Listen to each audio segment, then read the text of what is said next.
morning, good morning. Isang mapagpalang araw sa ating lahat at magandang panahon natin ngayon.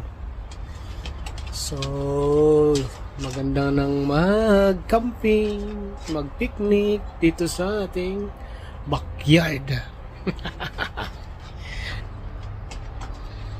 Okay, mga kapobre, ngayon ay magluluto tayo ng ating pang-lunch. Ito ay aking version ng mutton biryani. Yan. Kasi paborito ko yung biryani. Yan. Mahilig ako kumain ng biryani. At saka yung beef shawarma nila. Kasi masarap. Kaya magluluto tayo ng sarili kong version ng biryani. So, hindi ko ano yung lahat ng ingredients ng biryani, pero nakabili ako ng nakasashi na siya. At ang kulang na lang ay yogurt. Yogurt at saka ano pa ba? Cilantro. Pero okay na yun. At least meron tayong nakasashi na biryani powder. Yun ang gagamitin natin. Kahit kulang man sa ingredients, at least masarap ang luto natin. Alright, baby! So, umpisa na natin ang ating pagluto ng my own version chicken mutton biryani. Iwan lang tayo ng ating mga gagamitin. Bali, ito nga pala yung na-marinate ko ng mutton. So, hinalo ko na dyan yung nakasashi na biryani mix powder. So, whole night natin siyang binabad. So, ayan, maghiwa na tayo ng ating gagamitin. Yan, may dalawang tomato tayo. Hiwain lang siya natin, depende sa inyong gusto. Sunod naman natin hiwain ay ang ating sibuyas. Actually, dapat ito ay biniblend. Parang yung tawag na yun, garlic paste at saka onion paste. So dahil natamad na akong mag-blender, ito na lang gawin natin, i-slice na lang.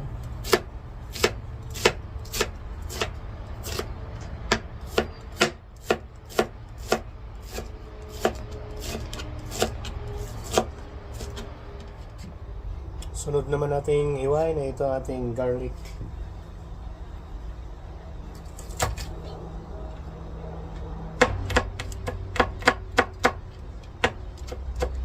Okay guys, ito yung ating gagamitin sa ating pagluto ng biryani.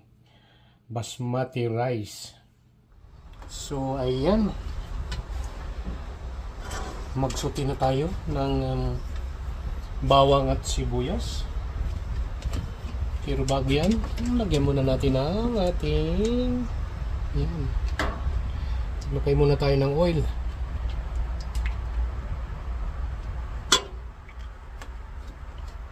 Dito tayo ngayon sa backyard nagluto kasi medyo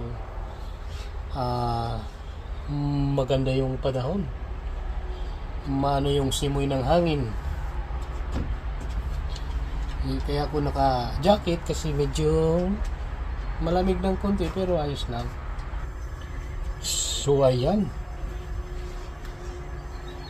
Unahin muna natin yung ating garlic.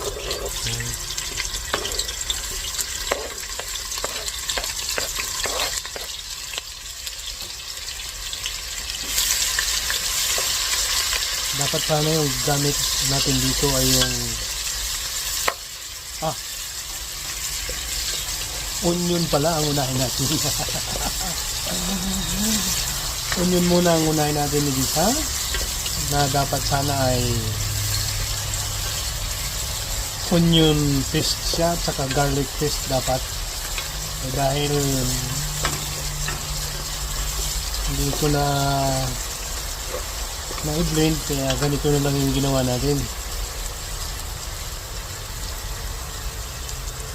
Sunod na natin yung ating bawang.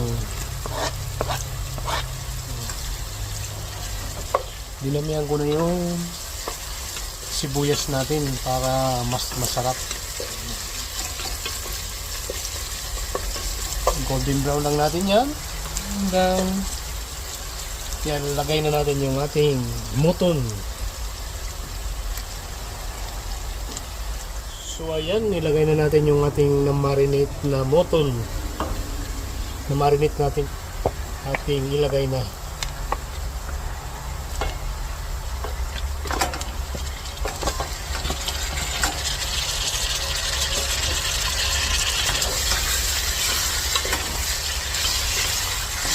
Ayan o.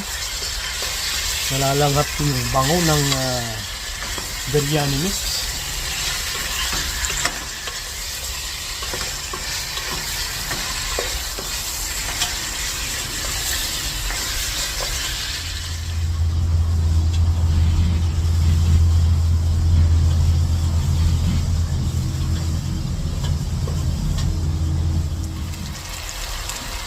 Ngayon naman ay ilagay na natin yung ating tomato.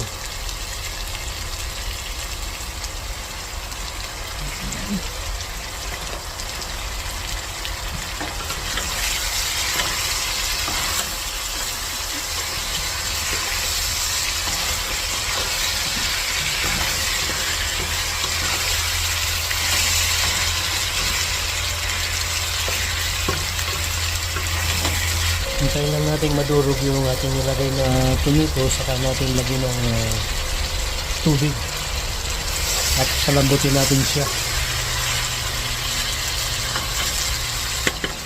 Ang bango ng biryani. So ayan, lagyan na natin siya ng tubig at pakuluan natin siya hanggang sa lumambot. Ayan.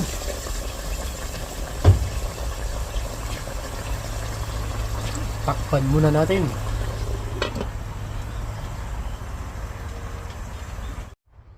Ngayon naman ay kukuha tayo ng mint. Dahil wala tayong cilantro. So ayos lang yan. Kaya tamad kasi ako pumunta ng ng supermarket. Kaya dito na lang, mayroon naman akong tanim ditong mint. Ito na muna. Kahit paano dagdag bango sa ating biryani.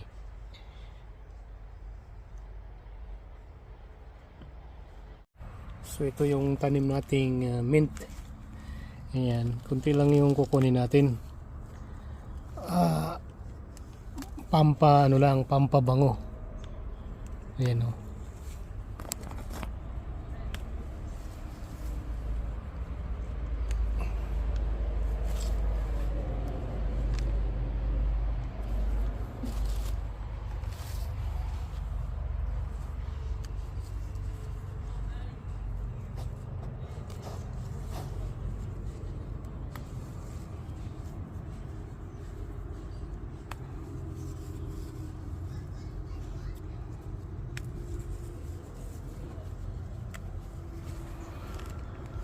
Yan, ayos na yan.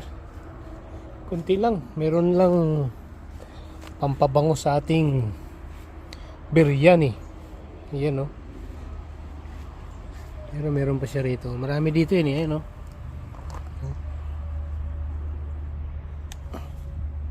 Ang bango niya.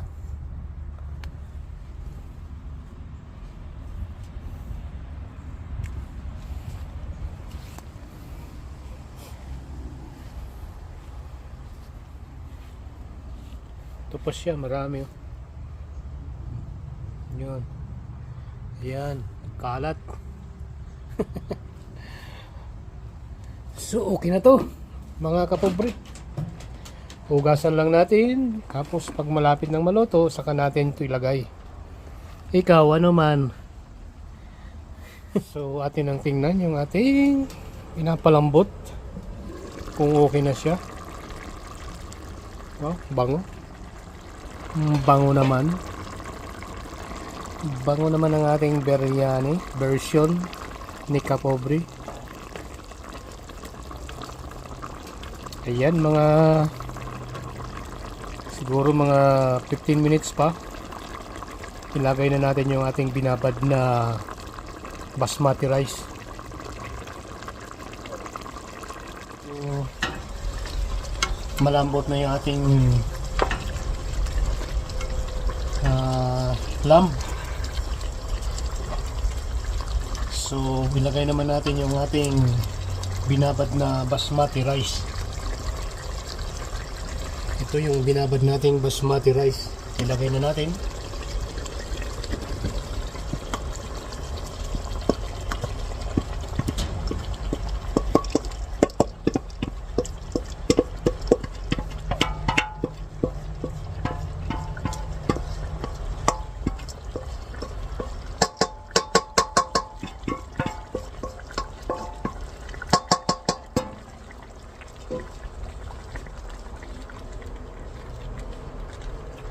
Siyempre, tuin lang natin siya sa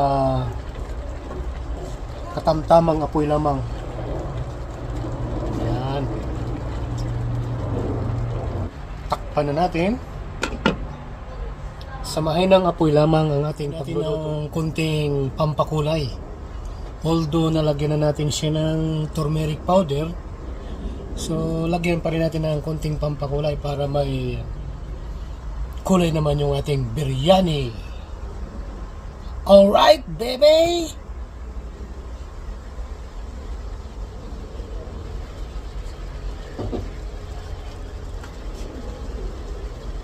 Ito yung ating pampakulay. Yan.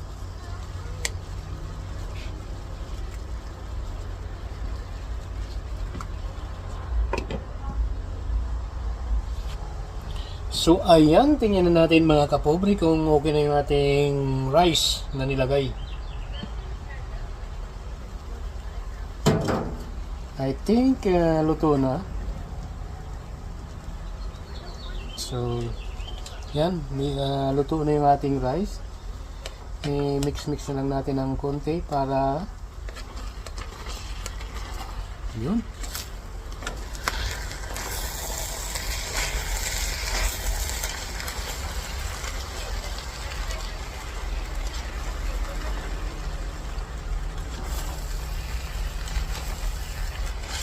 Patuyuin lang natin ng konti yung ating biryani. So yun, pagtuyo na, luto na. Actually luto na siya. Yun nga lang, medyo may konting ano pa,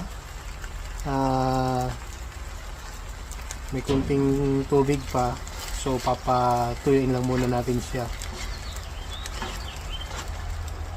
Ano bang tawag sa atin? Papaigain muna. Yun. Pero luto na siya. Ito na po ang ating biryani version. Mga ilang minuto pa, luto na talaga. Ano ba tawag sa atin? Paininin muna natin ng maano yung konting tubig. Alright, ayan ang ating chicken. Ano ba yun? Puro ako chicken. Ang ating lamb biryani version ni Kapobre. Bago magkalimutan, ilagay muna natin yung ating hinugasang mint. Ayan.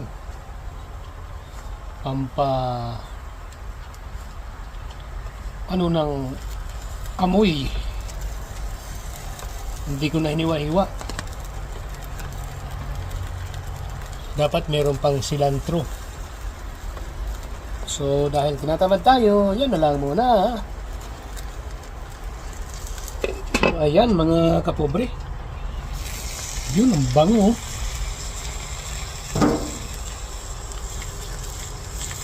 Uy. Bango.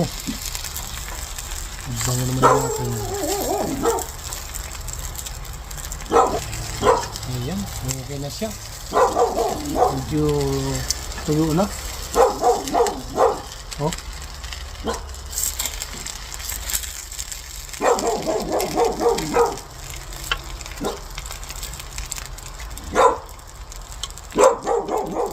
So ayan mga kapobre, luto na yung ating biryani.